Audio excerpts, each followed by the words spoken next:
Welcome to the Ketchikan, Alaska News Channel. So yesterday I attended the briefing or roundtable by the Ketchikan Fire Chief Abner Hobe, and I want to try to summarize that meeting. It was about a 50-minute meeting. This is my third, maybe fourth attempt to try and summarize this meeting. It's a challenge because of the vagueness of some of the assertions in the meeting. Just broadly break it down, the approach to community safety in emergencies under these kind of outbreaks starts with a federal oversight, to state oversight, to then local area planning. So within that umbrella, we have what I can determine as two different planning committees. You have the local emergency planning committee, which is made up of members of the healthcare community and so forth that try to come up with plans for individual organizations and the community. And then next to that, under the fire chief, you have what's called the Emergency Operations Committee, and that is a committee that steps in when you have an emergency. Right now we are under a public health emergency.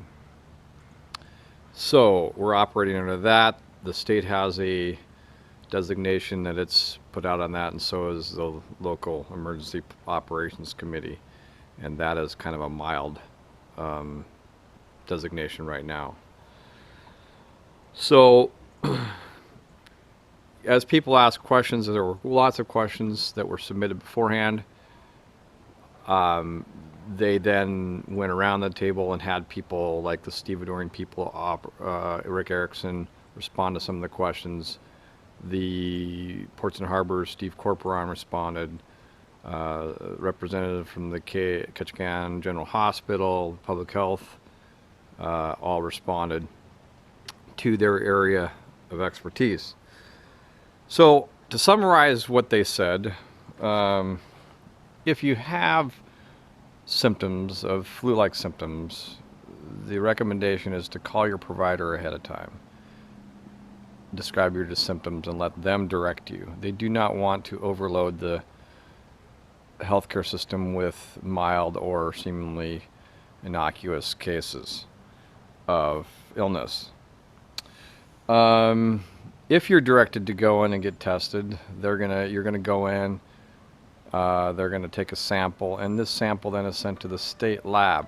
The state lab takes 2 days for a turnaround. They're then going to send you home and wait for those results. Right now, there's only been 2 tests in Ketchikan for the COVID-19 virus. You're going to ask to self-quarantine.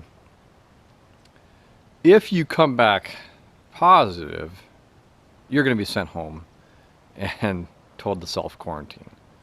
So essentially, the first line of defense is the recommendations of, stay home when you're sick, wash your hands repeatedly, cover your mouth, and so forth. The other, of course, after being found positive, you'd self-quarantine. That was their directives. As it comes to the fears of this virus coming in via cruise ships, that was addressed by Rick Erickson and the port director Steve Corporan to some degree. The cruise ships lines are taking measures at boarding to pre-screen their passengers. They're using health surveys and then also temperature surveys. If it were to come down to a case on board, say this summer or spring when the ships start arriving, that would be taken care of by the federal level Coast Guard and the CDC. If there was an outbreak in Ketchikan, it would defer to the CDC. This hospital and the Emergency Planning Operations Committee is going to just continue with their already instated operations plan. So all that said and done, it is clear that this virus is contagious when you don't have symptoms. It is very possible there are people within the community that already have it or have come in and left, all these type of situations. There is no directive to do community-wide testing, and essentially they're going to leave it as if you have symptoms, call ahead. So that's what I know for now, and I hope that's clear. I was trying to make it clear. This is my, like I said, my 5th attempt. So I'm leaving links in the bottom of the videos so you can go, if you want to, the state site or the CDC site. So thanks again for watching Ketchikan, Alaska News, and stay healthy.